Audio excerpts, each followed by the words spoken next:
નમસ્કાર દર્શક મિત્રો, બ્રેકિંગ ન્યૂઝમાં આપનું હાર્દિક સ્વાગત છે. આપ જોઈ રહ્યા છો ગુજરાત ન્યૂઝ 24.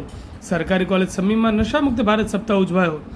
26 જૂનના રોજ વૈશ્વિક સમુદાય ડ્રગ્સના દુરુપયોગ અને ગેરકાયદેસર તસ્કરી સામે આંતરરાષ્ટ્રીય દિવસ ઉજવે છે, જે અંતર્ગત સરકારી વિજ્ઞાન અને વાણિજ્ય કોલેજ સમીમાં નશામુક્ત ભારત સપ્તાહ ઉજવવામાં આવ્યો.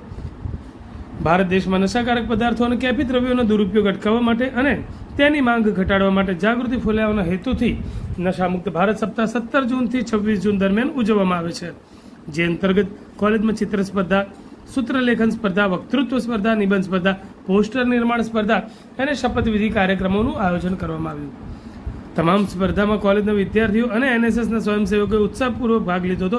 સ્પર્ધામાં નિર્ણાયક તરીકેની ભૂમિકા પ્રાધ્યાપક સંજયભાઈ પટેલ, પ્રાધ્યાપક જયવંતભાઈ ચૌધરી, પ્રાધ્યાપક વિજયભાઈ જોશી અને ડૉક્ટર ખુશ્બુ મોદીએ નિભાવી હતી. નશામુક્ત ભારતની શપથ મુલાકાતી પ્રાધ્યાપક ડૉક્ટર વિજય ચૌધરીએ લેવડાવ્યા હતા.